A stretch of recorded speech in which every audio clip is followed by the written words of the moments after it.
17절의 말씀을 살펴보면서 헛된 교훈을 배척하야 합니다 라는 말씀의 제목을 가지고 있습니다. 그 두 번째 시간을 우리가 통해서 은혜를 나누고자 합니다. 인류는 끝없는 전쟁 속에서 그렇게 인류가 흘러가고 있습니다. 참 하루하루가 인류는 참 전쟁의 소용돌이 속에서 그렇게 헤어날 수 없는 상황을 우리가 참 보게 됩니다. 나라마다 크고 작은 전쟁, 다툼, 테러 여러 등등으로 인해서 지금도 심한 전쟁의 불안 속에서 그렇게 몸살을 앓고 있다라고 볼 수가 있습니다.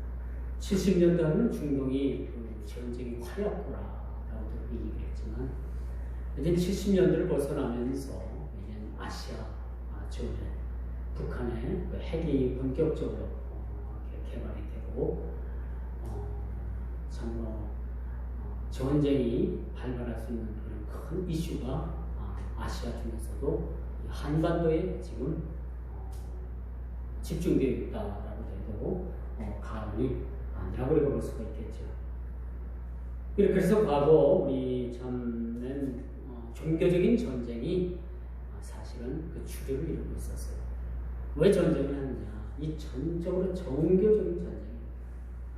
그렇게 사느냐 죽느냐는 그런 문제를 가지고 싸운 것이 아니라 이 신앙을 지키느냐 지키지 못하느냐 그런 싸움이었던 거예요. 그래서 인류가 끊임없이 그렇게 전쟁이 이렇게 발발된 이유도 사실은 종교적인 문제가 개입되어 있다라고 볼 수가 있겠죠. 근데 18세기 이후에는 이후부터 근세기까지는 자본주의와 사회주의가 그렇게 대립을 해서 지금까지 크고 작은 충돌이 있어 왔습니다. 근데 이제 마지막 때는 어떤 전쟁의 이슈화가 되느냐 하면은 유사종교와 기독교의 대립이 점점점 심화될 것이라는 것을 많은 그런 성경학자들은 예견을 하고 있습니다. 그래서 이 마지막 때의 싸움은 어떤 싸움이냐면 어떤 이념과 사상이 아니고 자본주의와 사회주의의 싸움이 아니고 결국은 기독교와 유사종교의 싸움입니다. 다시 말씀드리면 진리와 비진리의 싸움이 마지막 때 대두되는 그런 싸움이라고 말씀드릴 수가 있겠죠. 그래서 일찍이 사도 바울은요 그런 고백을 했어요. 우리의 싸움은 육과 혈이 있는 것이 아니라 공중권세 잡은 마귀의 싸움이라. 그게 무슨 말씀이냐면 결국은 이념 전쟁도 아니고 결국은 이것은 우리 기독교와 진리와 비진리의 싸움입니다. 기독교와 유사 종교와의 싸움이 바로 이 시대의 싸움이 될 것이다 라고 이렇게 일찍이 예견한 바 있습니다. 초대교회 당시 에베소 교회에는 엄청난 두 가지 문제가 있었다고 제가 지난번에 서론을 제가 강의하면서 여러분들에게 말씀을 드렸죠. 첫 번째는 그 유대 율법주의자들에 의해서 이제 주님께서 이루어주신 십자가에 달리신 그 십자가의 구원을 무력화시키는 교회 안에서의 문제가 있었다고 말씀드렸습니다. 또 하나는 영지주의에 의해서 교회가 엄청난 그런 오늘 잘못된 사상이 교회 안에 들어와서 여러 가지 교회에 문제를 일으켰다고 제가 말씀을 드린 적이 있습니다. 이런 건데 이제 여러분 이 사도 바울이 이 에베소 교회를 향해서 펜을 들었을 때 이 에베소 교회가 사실은 무너지느냐 존립하느냐라는 심각한 문제를 갖고 있었다. 오늘날도 여러분 한 달이면 이 대한민국의 이 어려운 교회들이 수백 개가 문을 닫아요. 그렇게 수백 개가 또 개척을 한답니다. 놀랍죠? 한편에선 문을 닫고 한쪽에선 개척을 하고. 여러분 대한민국의 교회 중에서 전체 교회를 놓고 봤을 때 자립하는 교회가 20%도 되지 않습니다. 20%가 아니에요. 그 심각한 문제라고 볼 수가 있습니다. 그뿐입니까? 요즘 세상을 보면 청년 실업, 저출산. 당장 우리나라 현재 육군의 3개 사단이 없어진다. 이미 없어진 곳도 있대요. 전방에 8사단인가? 8사단, 27사단. 몇 개 사단이 다른 사단으로 흡수되든지 없어진다. 왜 그러냐고 물어봤더니 군에 갈 장병이 없대요. 입영 대상자 장병이 없답니다. 이게 심각한 문제 아니겠어요?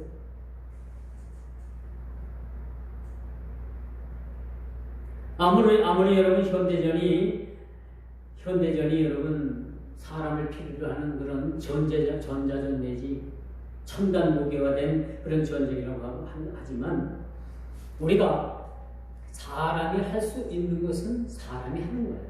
그렇죠? 사람이 하는 것을 로봇이 대신할 수는 있겠지만 결정적인 일들은 사람이 하는 것이 로봇이 하는 것이 아니라 사람이 해야 된다는 거죠. 요즘 저출산율로 인해 가지고 상당히 우리나라가 전 세계적으로 보니까 이젠 그 저출산율이 가장 급속도로 그렇게 높은 나라가 됐다. 우리가 좋은 건 빨리 배우기보다는 나쁜 것을 좀 더 빨리 배우는 것 같아요. 일본에 비해서 벌써 30년, 40년이 빠르다. 일본의 고령화를 그렇게 걱정을 했고 유럽이 고령화를 그렇게 걱정을 했는데 일본보다도 30, 40년을 빨리 우리나라가 지금 고령화되고 있다. 앞으로 한 20, 30년 후면요. 젊은이 하나가 노인 1명 이상을 부양을 하는 그러한 일이 벌어진다고 합니다. 이게 심각한 문제가 됩니다. 이처럼 여러분 종교적인 신념이라는 명목으로 특정 종교 집단에게 법에서 판결이 나잖아요. 이 사람들 죄가 없다. 특정 그 종교 집단에게 그렇게 판결이 났습니다. 더더군다나 군대 갈 우리 젊은이들이 없는 데다가 잘못하면 다 그쪽으로 빠져가지고 다 군대 안 간다고 하면 그 누가 가서 나를 지킬까? 그런 생각도 한번 가져봅니다. 여러분 세상 어디를 봐도 참 희망이 없어 보입니다. 여러분 결코 세상은 우리에게 희망을 줄 수 없습니다. 이것이 오늘날 우리의 현실입니다. 정치, 경제, 문화, 사회 어떤 모든 면에서도 우리가 소망을 줄 수가 없는 사실을 갖고 있습니다. 단지 우리의 소망 대신 예수 그리스도 그분만이 저와 여러분의 온전한 희망이라는 사실을 우리가 보게 되는 거죠. 그러면 오늘 이 사도가 붓을 들어서 아들 디모데 목사에게 그렇게 편지를 하죠. 우리 구주 하나님과 우리의 소망이신 그리스도 예수의 명령을 따라. 오늘 본문에 사실 설교의 해답이 나와 있습니다. 우리의 소망은 세상도 아니고 권력도 아니고 물질도 아니고 명예도 아니고 우리의 소망은 오로지 주 예수 그리스도 그분에게 우리의 소망이 달려있다는 겁니다. 지금은 물질 만능주의입니다. 돈이면 모든 것이 다 된다는 그런 사고를 가지고 세상 사람들은 삽니다. 심지어는 교회 안에서 예수를 믿는다고 하는데도 돈이면 다 된다는 물질 만능주의에 빠져있는 분들도 많이 있습니다. 어떤 사람은 교회를 이용해서, 총회를 이용해서, 노회를 이용해서 돈벌이 수단에 놨던 사람들도 꽤 많이 있습니다. 우리 교단이 그 해마다 1년에 한 번씩 총회장을 뽑는데 이 금권 선거 때문에 몸살을 앓았어요. 그래서 수년 전에 제비뽑기를 했습니다. 제비뽑기를 했어요. 단 한 가지 금권 선거는 없어졌는데 단 한 가지 병폐가 뭐냐? 좀 똑똑하고 유능하고 총회를 좀 참으로 제대로 이끌어갈 유능한 일꾼들이 뽑히지 않는다는 거예요. 아무리 제비 뽑기고 아무리 요나가 제비에 뽑혀서도 오늘날 그 제비 뽑기는 성경적으로 그렇게 크게 영향을 미치지 못한 일이었어서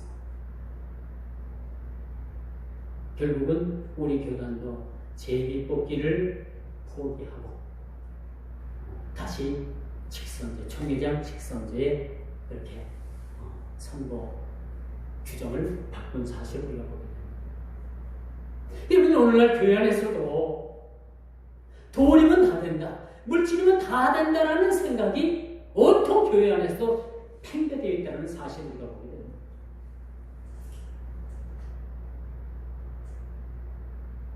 이것은 옳지 않다고 저는 생각합니다. 돈이면 안 되는 것이 있습니다. 그것이 우리 믿음입니다.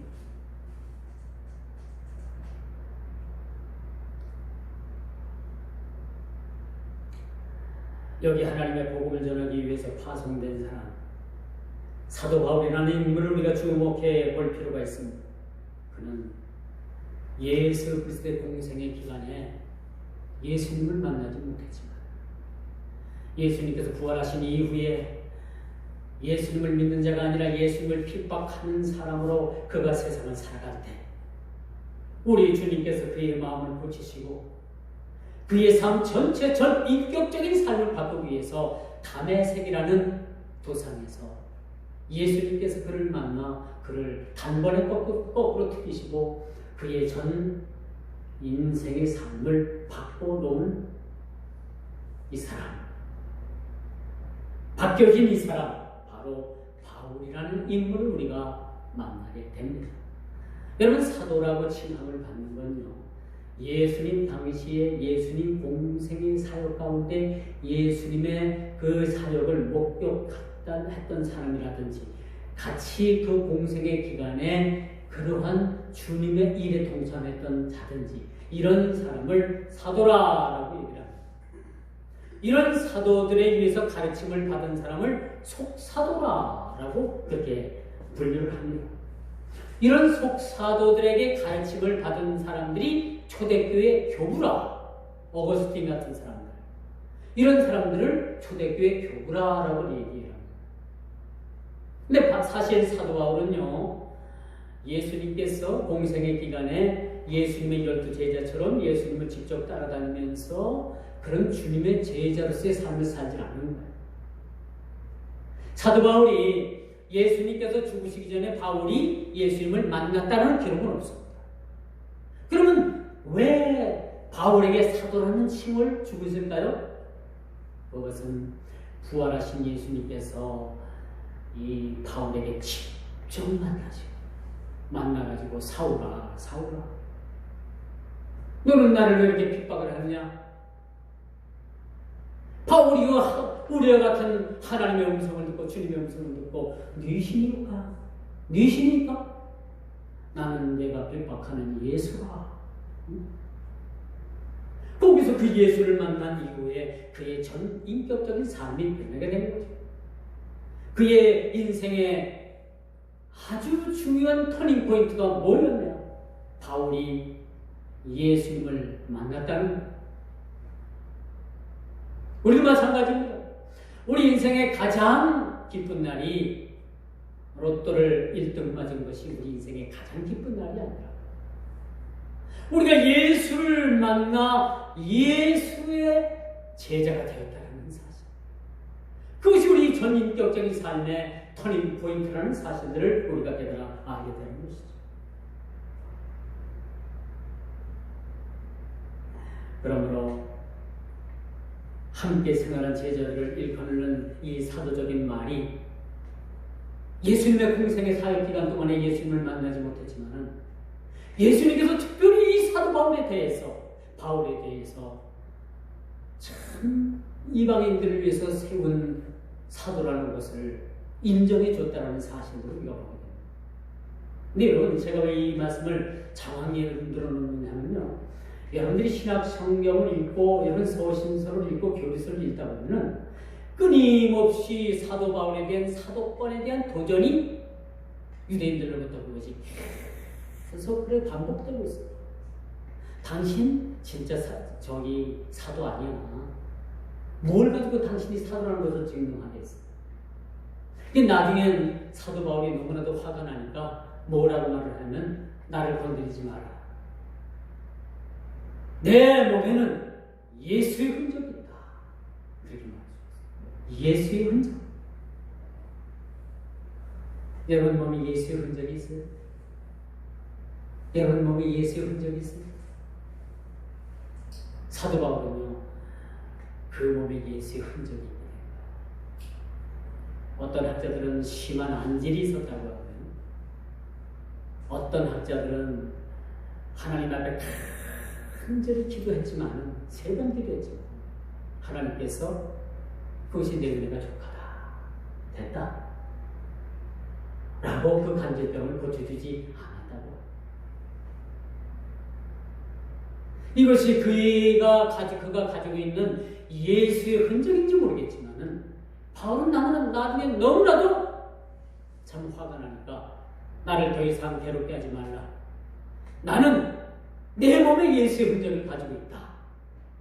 라고 그렇게 말해주고 있는 모습을 우리가 보게 됩니다. 복음만을 위해서 하나님의 부르심을 입은 바울의 고백은 오직 우리의 소망은 예수 그리스도뿐이라는 거예요. 오늘 사도는 하나님의 복음을 전하기 위해서 자기의 옛 모든 것들은 다 분투와 같이 버리겠다고 했어요. 바울의 스펙을 한번 여러분 들어볼까요? 산헤드린 공회문이었어요. 지금은 말하면 국회의원 이상의 신분이었어요. 바리새인 중에서도 바리새인이었고 유대인 중에서도 유대인이었고 로마의 시민권을 가지고 있었어요. 당대 이 정도면요 대단한 권력입니다. 어제 청문회를 했습니다만 그 자식들 문제, 참 어딜 가나 자식들 문제 때문에 참 많은 문제가 참 골치가 아픈 것 같아요. 법무부 장관 후보 그 자식 때문에 그 자식들 문제 가지고 물고 늘어지는 거, 또 그걸 방어하기 위해서 또 검찰에서는 사상 초유로 신속 정확하게 20몇 군데를 압수수색을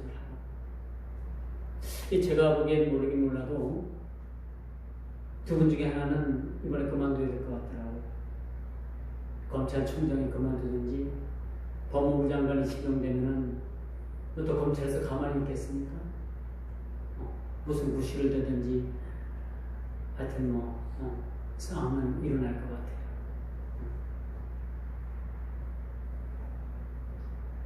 이렇게 국력이 엉뚱한 대로 소모가 되는 모습들은 바람직하지 못하다고 봅니다. 이럴 때 우리가 하나님 앞에 나라와 민족을 위해서 기도하는 것도 여전히 우리 몫이라고 이런 생각을 합니다. 정치인들을 위해서 여러분들 기도해 줘야 돼요. 내가 뽑은 대통령이 아니어도 일단 대통령이 되면은 그 대통령이 그 국가 수반으로서 일들을 잘 감당할 수 있도록 우리가 기도해 줘야 됩니다.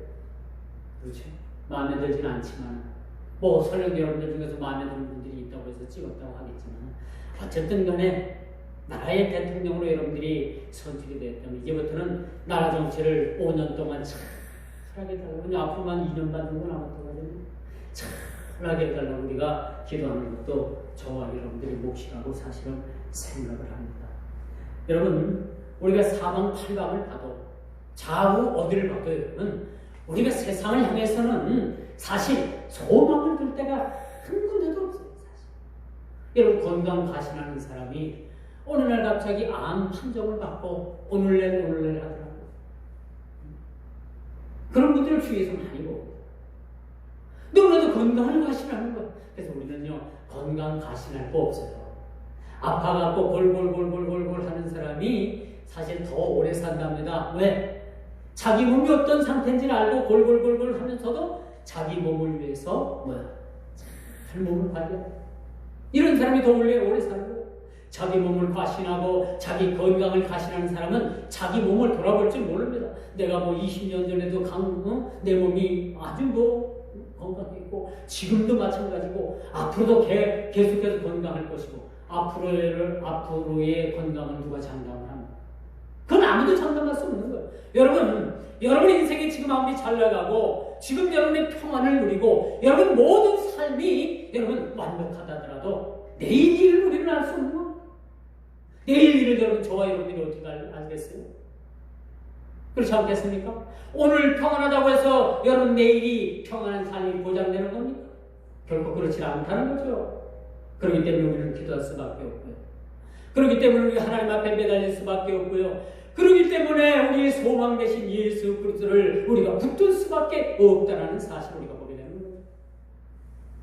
이것이 우리 신앙입니다. 이것이 오늘날 우리의 현실입니다. 사실은. 그렇지 않겠습니까? 하나님 한 분 외에는 우리에게 소망이 없다는 이 확고한 사실.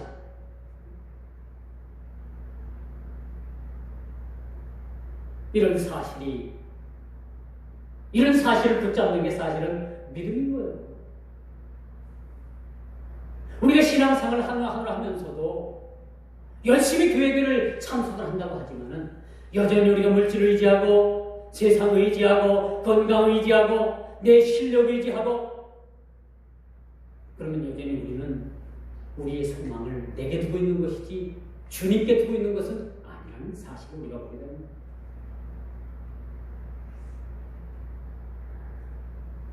그러므로 여러분 은혜와 긍휼과 평강이 있는 여러분의 삶이 돼요. 이렇게 소망 되신 우리 주님을 붙들 때 어떤 일이 일어나느냐? 은혜를 주셔요. 긍휼을 주십니다. 평강을 우리에게 주신다는 사실. 오늘 본문 말씀이 그런 이야기를 우리에게 직접적으로 말씀해 주셨습니다. 소망을 주게 될 때 그분은 우리의 은혜의 주님이시요 하늘 보좌를 버리시고 이 땅에 가장 낮고 낮은 그러한 메시아로 오신 그 주님이 우리 은혜를 베풀어 주시겠다는 겁니다. 긍휼을 베풀어 주시겠다는 겁니다. 우리 삶에 평강을 주시겠다. 여러분 세상은 평화를 원하는 것 같지만 실상은 지금도 총성 없는 전쟁이 지금도 벌어지고 있습니다. 일본과 우리나라가 지금 무역 마찰 때문에 상당한 그러한 경제적인 불안감 속에 우리가 살아가고 있습니다. 놀라운 일이지만 여러분, 우리 경제적 수준이 일본이 8이라면 우리는 2 정도, 80대 20, 8대 2 그런 경제 구조를 가지고 있다고. 근데 우리가 인정할 건 인정해야 돼요. 일본서 재료 안 주면요, 몇 달 안 가서 우리나라 공장들 다, 어지간한 공장들 다 지금 수도하게 생겼어요. 근데 좋은 것은 뭐라고 말해요? 몇 달이면 극복할 수 있다. 1, 2년이면 우리가 다 할 수 있다. 그게 하루아침에 이루어지는 것은 아니라고. 그럼 왜 이런 말을 얘기를 하느냐? 어차피 안 된다. 걔들 아니면 안 된다. 우리 큰일 났다. 그런 얘기하기보다는 그냥 우리가 몇 달이면 우리도 할 수 있다. 그렇게 얘기를 해서 국민들에게 낭망하지 않고 그냥 우선 당장에도 안심시킬 수는 있는 건 아니냐. 그래서 그런 얘기가 나온다. 이것 또한 우리가 기도 제목입니다. 사실 가뜩이나 경제가 안 좋은데 여러분 원료가 없어가지고 핵심 기술이 없어가지고 공장이 여러분 세워진다면 제2의 IMF 오는 것은 시간 문제예요. 우리나라는 그렇다고 자본이 있는 민족도 아니고 어떤 그러한 땅속에 자원이 있는 민족도 아니고 순 우리가 뭐예요? 딴나라에서 원료 수입하다가 이거 제조해가지고 중간 공정 거쳐가지고 팔아먹는 일이 있고 또 그나마 완성품 만들어갖고 팔아먹는 일이 있는데 수출 아니면 우리나라는요 과거 60, 70년을 다시 돌아갈 수밖에 없어요. 농사만 지어갖고 되질 않습니다. 자동차도 팔아야 되고 반도체도 팔아야 되고 휴대폰도 팔아야 되고 팔아야지만 우리나라가 살 수 있는 거예요. 근데 한 가지 이렇게 잘 사는 나라가 되면 될수록 여러분 참 우리가 겸손해야 되는 거예요. 좀 우리가 이제 소득 3만 불이 되고 OECD 국가 중에서도 뭐 우리가 세계 경제 10위권에 안에 든다고 하니까 이제 우리가 잘해서 우리가 잘나서 우쭐대고 교만한 마음이 생겼는데 하나님은요 어떤 방법이든지 그 교만을 낮추시기 위해서는 아수르의 군대도 쓰셨고 애굽의 군대도 쓰셨고 바벨론의 군대도 쓰셨다는 사실들을 우리가 알아야 되는 거죠. 오늘날 우리에게 이런 어려움이 왜 있다고 생각을 합니까? 이것은 우리의 교만을 하나님께서 잠시 낮추기 위한 방법이라는 사실도 우리가 한번 깨달아 생각해 봐야 되는 거죠. 이처럼 세상은 총성 없는 그런 무역 전쟁을 벌이고 있습니다. 어떤 분이 그런 얘기를 하더라고요. 일본과 우리가 지금 무역 마찰을 이루고 있는 것은 진영 다른 게 없다. 지금 일본에서는 아주 그 전쟁을 벌일 수 있는 전쟁 물자 재료가 북한으로 들어가기 때문에 그런다는 얘기를 하는데요. 어떤 부분에서 우리나라가 굉장히 앞선 부분들이 많이 있답니다. 그래서 일본에서 우려하고 있는 것은 우리나라 경제가 일본을 앞지를까봐 상당히 경계를 합니다. 그래서 이참에 이 2차, 여차저차해서 이제 뭐 강제징용이나 이런 거 저런 거 싸잡아가지고 이 기회에 한국의 경제를 다시 일본을 넘보지 못하도록 짓밟아 놔야 되겠다 라는 생각에서 이번에 일을 벌였다라는 그런 조심스러운 그런 이야기를 하는 분들도 사실 있습니다. 저는 이 말씀이 일리가 있다고 생각합니다. 충분히 일리가 있다고 생각합니다. 왜? 일본은 기독교 정신으로 사는 나라는 기독교 정신에 뿌리박은 미국도 그 이웃나라에 피해를 주고 경제적인 압박, 무역적인 압박을 줘가지고 어떻게든지 자국의 이익을 꾀할까. 이제 얼마 안 있으면 여러분 한국과 미국이 군사 주한미군 주둔비에 대해서 서로 그렇게 합의를 해야 되는데 벌써 합의도 하기 전에 한국에서 거액을 주기로 했다. 별수문을 다 띄우잖아요. 이걸 보면 쉽지 않아 보입니다. 모든 게 쉬워 보이지는 않습니다. 한마디로 말해서 세상을 바라볼 때는 먹구름입니다. 먹구름이 몰려오고 있습니다. 이럴 때에 우리가 뭘 향해서 우리가 소망을 해야 됩니까? 이렇다면 우리 그리스도인들의 대안이 무엇인가? 라는 것을 우리가 한번 생각해요. 사실 우리 스스로를 지키는 일이 사실상 불가능한 시대에 우리가 살고 있습니다. 핵을 만들어서 자신들의 체제를 보호해 줄 것으로 핵을 만들었는데 핵을 만든 대신 자국의 백성들이 수없는 사람들이 죽어나가고 지금 유엔에서 북한에 식량을 대주지 않으면요 지금 엄청난 그런 아사자가 지금 발생을 할 거예요. 우리나라에서 쌀을 5만 톤 준다고 하니까 집어치우라고 했잖아요. 그렇죠? 좀 주려면 통 크게 10만 단 이상을 주든지 5만 톤이면 5만 톤. 안 만든다고 하잖아요, 북한에서. 그러고 나니까 그 유엔 식량 기구에서 50만 톤을 지원해 주기로 했다라고 그렇게 발표가 나잖아요. 그러니까 북한에서 바라는 건 적어도 50만 톤은 안 돼도 한 몇십만 톤은 줘야 되지 않겠느냐라고 생각했던 것 같아요. 이처럼 여러분, 우리 주님이 아니면은 우리 소망을 들 데가 없다는 거죠. 우리 주님은요, 이로써 은혜와 긍휼과 평안을 우리에게 주시는 그런 분이시라는 사실을 우리가 깨닫게 되는 거죠. 세상으로선 줄 수가 없어요. 세상으로선 줄 수 있는 것은 잠깐의 쾌락을 누릴 수 있는 그러한 요건을 우리에게 줄 수 있을지 모르겠지만, 영원한 소망은 우리에게 줄 수 없다는 사실을 우리가 보게 된다는 사실.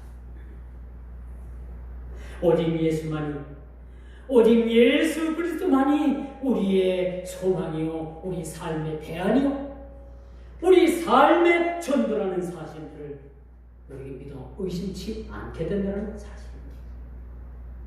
오늘 예배에서 교회 안에 들어온 절대 받아들일 수 없는 그 불순한 주장들, 마치 에덴 동산에서 뱀이 우리 첫 조상을 찾아와 가지고 그 거짓의 혀를 놀린 것처럼, 그 뱀이 유언 비어를 버틴 것처럼, 에베소 교회 안에도 그들의 마음속을 불만을 고조시키고 그들이 주장하는 것들을 받아들일 수밖에 없는 것들로 미혹하기 위한 사탄의 공략이 숨어 있다는 사실. 여러분, 총신대 서철원 교수는 그런 주장을 해요. 하나님과 저 사람 아담과 하와가 이젠 약속을 하잖아요. 에덴 동산에 있는 모든 실과를 너희들이 먹을 수 있으나 동산 중앙에 있는 선악과는 너희들이 먹어서는 안 된다 라는 그런 약속을 하게 됩니다. 그런데 그 인간의 마음에 하나님과의 약속이 그렇게 이루어지고, 일방적인 약속이었죠.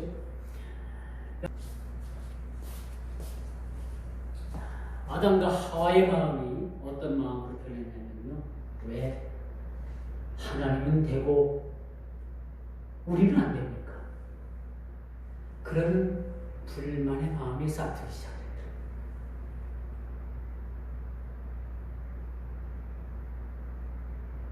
하나님께서 너 이거 먹지 말라 하니까 이 사람이라는 거예요. 너 이거 하면 안 돼 하면 자꾸 거기에 대해서 호기심 갖고 자꾸 하고 그런 유혹들이 있어요. 아담과 하와에게 그런 얘기를 했는데,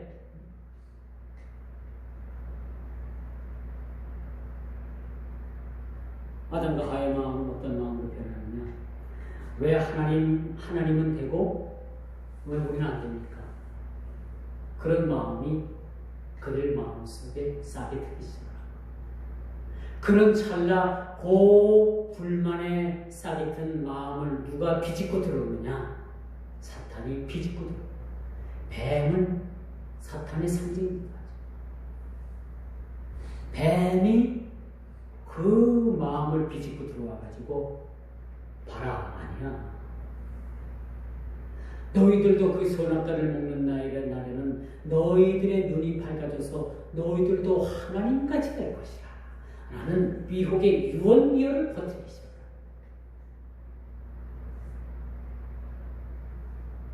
오늘 본문도 마찬가지입니다. 이렇게 자칭 유대인들이라고 하는 자들이, 맞아, 예수님께서 이 땅에 오셔가지고 십자가에 못 박아 죽으셨고 그거 믿으면 구원 받아, 거기까지 좋다 이거예요. 그런데 아니야. 그렇게 구원받기 위해서는 참고서가 하나 있는데, 그것은 우리 조상 정통 대대로 내려오는 유전을 지켜야 되고, 모세가 시내산에서 받은 율법 이거 지켜야 한대. 그렇게 주장하는 무리들이 있었다는 거지. 나중에 사도 바울은 이 무리에 대해서는요, 그들이 자칭 유대인이라고 하고 선생이라고 하는데 실상은 유대인도 아니고 선생도 아니요, 사탄의 회라라고 그럽니다. 사탄의 무리라는 거예요.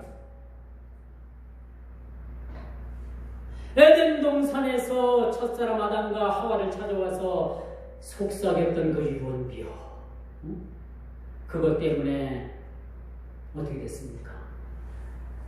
온 인류가 죄로 기본복이 될 수밖에 없었지 않습니까?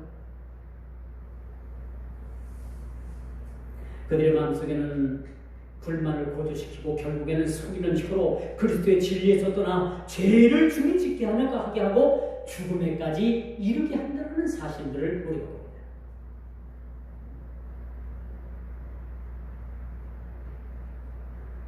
사랑하는 성도 여러분, 주님의 은혜가 필요하십니까? 주님의 긍휼이 필요하십니까? 주님의 평화가 필요하십니까? 이 세 가지 요건을 충족할 수 있는 길은 오로지 주님께 소망을 두고, 오늘 1장 1절이 바로 그런 말씀입니다. 우리의 소망이신 예수 그리스도,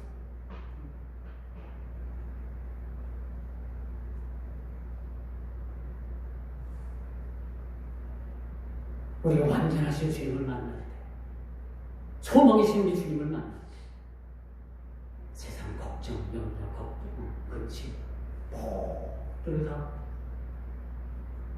이길 수가 있는 것이죠.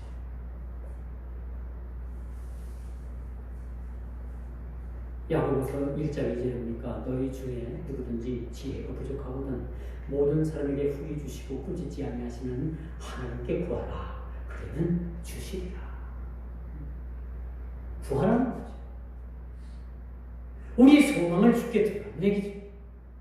그 나머지는 주께서 다 하시겠다는 겁니다. 구원? 우리가 믿으면 구원 받습니다. 거기에 대해서는 우리의 인간의 노력이 0.0001 아무것도 우리 인간의 노력이 들어가지 않는 거예요. 구원은 값없이 우리가 하나님의 은혜로 구원받는 거예요. 얼마나 감사합니까? 이렇게 이 진리의 말씀에 우리의 전 삶을 주를 위해서 걸어볼 필요가 있다고 생각하지 않습니까?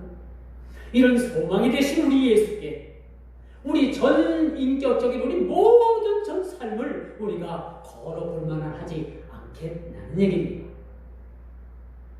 주님께 좀 세속어 같지만은 우리의 전 삶을 베팅해 볼 필요가 있지 않겠습니까? 저는 카드를 하지 모릅니다. 고스톱도 칠지 몰라요. 그 흔한 고스톱 사실은 못 칩니다. 일부러 안 배웠어요. 이렇게 넘어서 보면은 배우긴 했는데 돌아가는 건 알겠는데 아예 안 배웠어요. 고스톱 못 칩니다.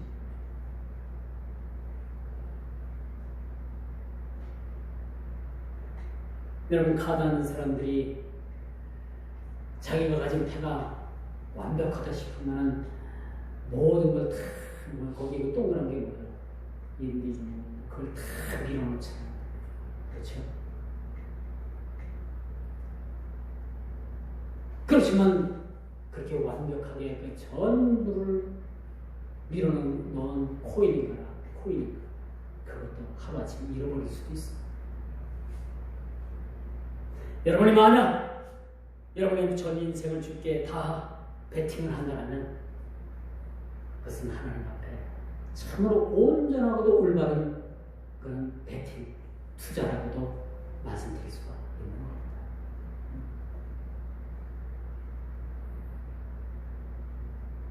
그러므로 사도행전 4장 12절에 보니까 다른 이로서는 구원을 얻을 수가 없나니 천하 인간의 구원 얻을 만한 다른 이름을 우리에게 주신 일이 없으느냐라고 이렇게 말씀합니다.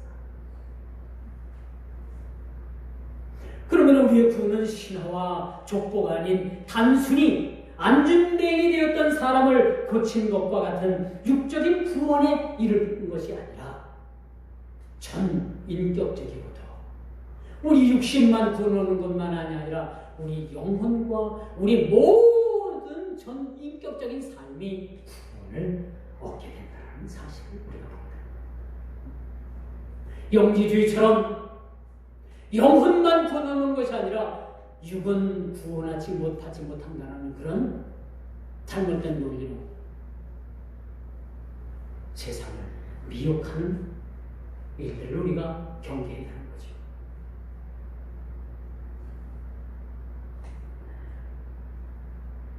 그러므로 우리는 죄의 형벌인 죽음과 영원한 심판으로부터 구원하는 전 인격적인 구원을 우리가 받게 된다는 사실을 알아야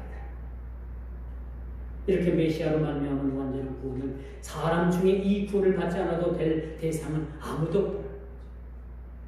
누구든지 주 예수 그리스도를 소망을 두고 은혜와 평강과 평화를 소망하는 자들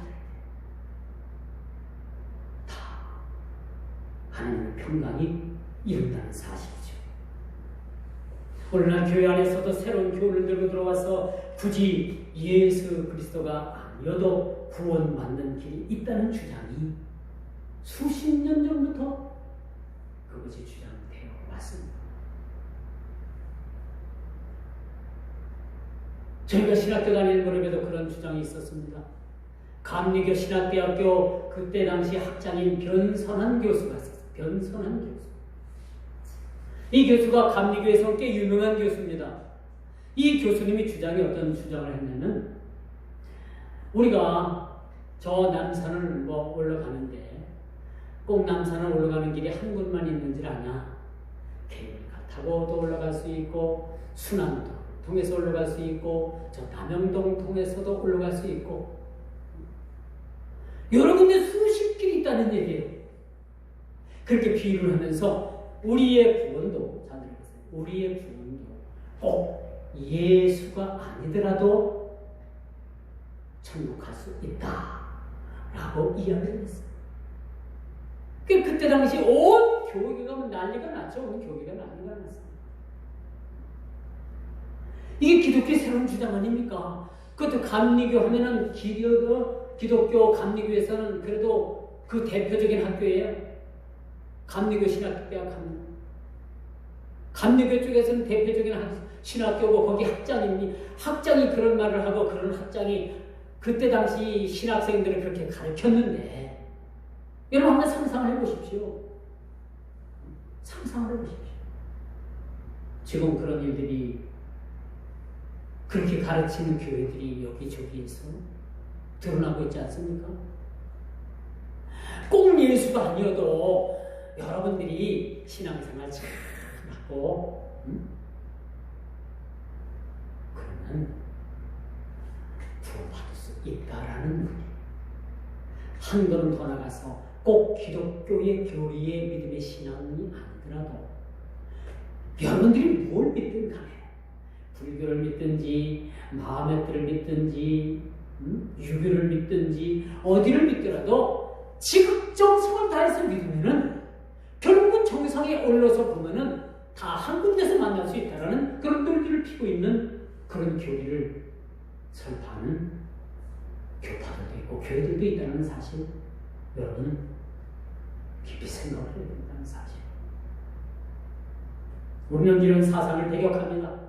오로지 우리의 구원은 예수 그리스도 그분 한 그분만을 통해서 우리가 구원받을 수 있다는 그런 논리 이것을 우리가 수용합니다. 이것만이 구원의 진리라는 사실들을 여러분들에게 말씀드릴 수가 있습니다.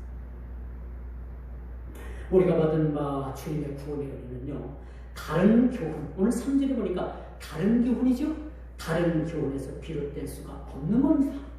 더욱 신화와 족보에 있는 것이 아니라고 말씀드릴 수가 있는 것이죠.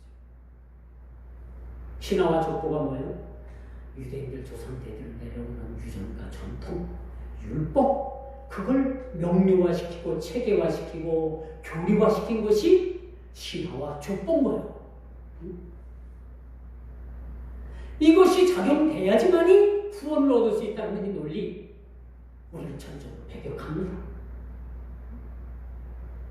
꼭 예수님이 아니어도 구원받을 수 있다는 그런 논리 저희는 이것을 받아들이지 않습니다.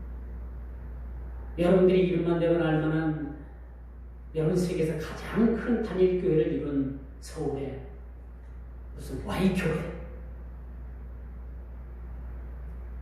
이 교회 여러분 너무나도 잘 아는 그 제이 목사님이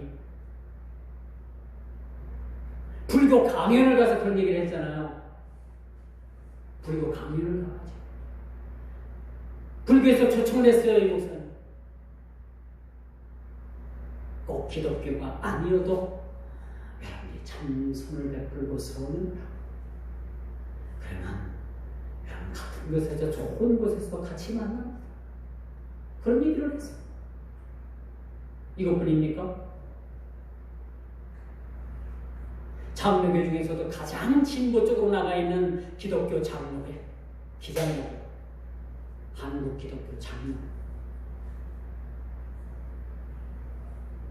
거기 이제 신학생들 오리엔테이션을 어디서 했냐면요, 큰 절단을 빌려가지고 거기서 오리엔테이션을 했어요. 신입생 환영회를 큰 절단에서 했어요. 그리고 그 주지스님을 초청을 해서 강연을 들었습니다. 여러분, 세상이 그렇게 지금 돌아가고 있어요.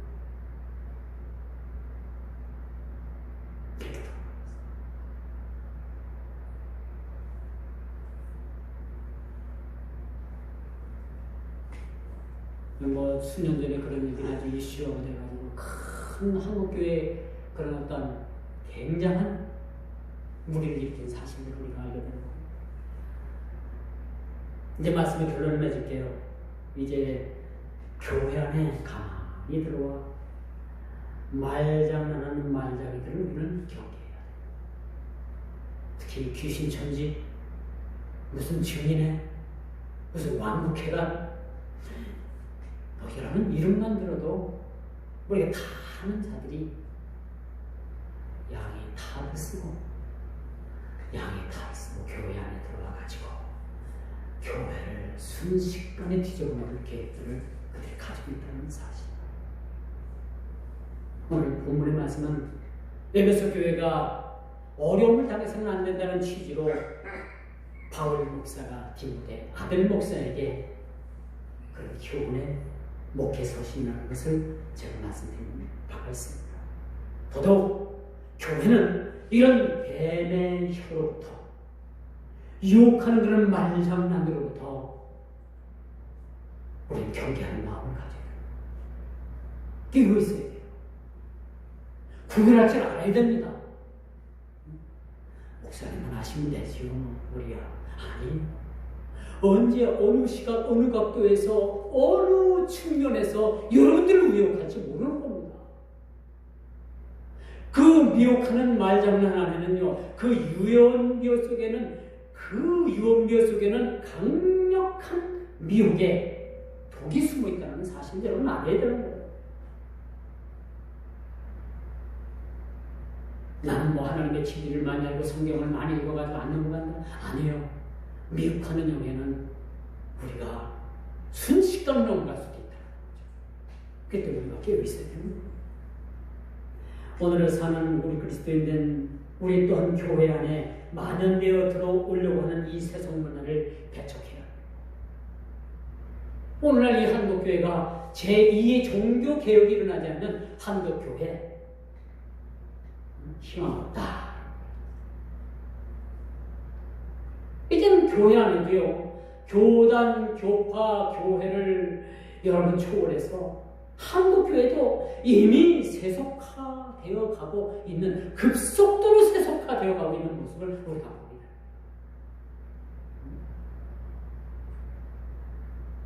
여러분, 교회 안에서는 절대 장사해서는 안 돼요. 예수님께서는 채찍을 들어서 교회 안에서 장사하는 것을 아주 굳이 싫어하시고 다 떨어내쫓았습니다.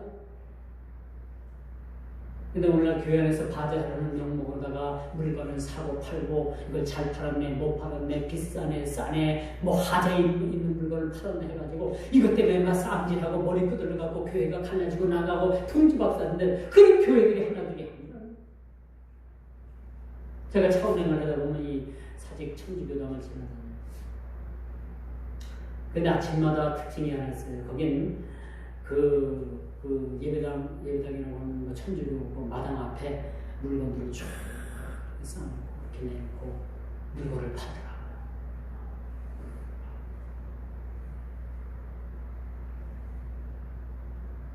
이건 바람직한 건 아니에요. 여러분들이 세상 나가서는 정당한 방법으로 장사하고 이득을 남기고 하는 것은 여러분 얼마든지 가능합니다.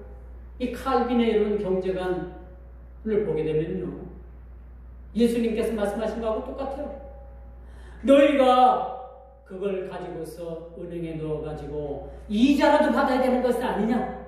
이게 정답하다는 얘기요. 틀린 것이 아니라는 얘기입니다. 세상에 나가서 정당한 방법으로 여러분들이 경제활동하는 거 얼마든지 여러분들에게 있어서 이것이 가능합니다. 그런데 교회 안에 여러분 장사 소굴을 만들어가지고 교회에 기능을 마비시킨다는 것은 옳지 않은 방법이라고 하죠. 이런 세상 문화가 한 가지 제가 좀 예를 든 겁니다만은 여러분 이미 교회 안에 우리가 알게 모르게 이 세상 문화가 들어와서 교회 안에도 지금 지배하고 있어요. 사실. 여러분들 눈에 띄지 않아서 그렇지 이미 교회 안에서도 이 세상 문화가 들어와가지고 이미 세상 문화가 지배하고 있다는 사실을 보게 됩니다. 결코 교회는 세속의 물결에 비해서 떠내려가서는 안 된다는 겁니다. 이제 보다 단호한 신앙에 대한 결연한 의지가 우리에게 필요하다는 거죠. 무엇보다도 우리는 인본주의를 배척해야 합니다. 세속주의를 우리가 경계해야 합니다. 그러므로 우리가 신앙적이고도 성숙한 그리스도의 삶이 우리에게 사실 오늘날 많이 필요하다는 사실들을 여러분 기억하시고 오늘 사도 바울이 1장 1절에 우리의 소망이 되신 예수 그리스도 이 예수의 명령을 따라서 그리스도 예수의 사도 바울이 됐다고 했어요. 사도 바울이 된 것은 바울이 사도가 된 것은 소망이신 예수 그리스도께 자기 전 삶을 드렸다는 거야. 전 삶을 걸었다는 거야. 살아도 죽어도 모든 것을 초월해서 생사를 초월해서 주님께 자기 삶을 걸었다는 거야. 이럴 때 주님께서는 붙드시는 거야. 반신반의하는 주님도 반신반의할 수밖에 없는 거야. 주님을 향해서 우리가 올인하면 주님도 우리를 향해서 완전히 온전하고도 완전히 우리를 붙잡아 주신다는 사실. 주님께 붙들려 있습니까? 붙들려 있기를 원합니까? 소망을 두기를 원합니까? 그렇다면 주님께 온전히 여러분 모든 것을 내려놓으시길 바랍니다. 주님께 붙들려지길 바랍니다. 기도하겠습니다.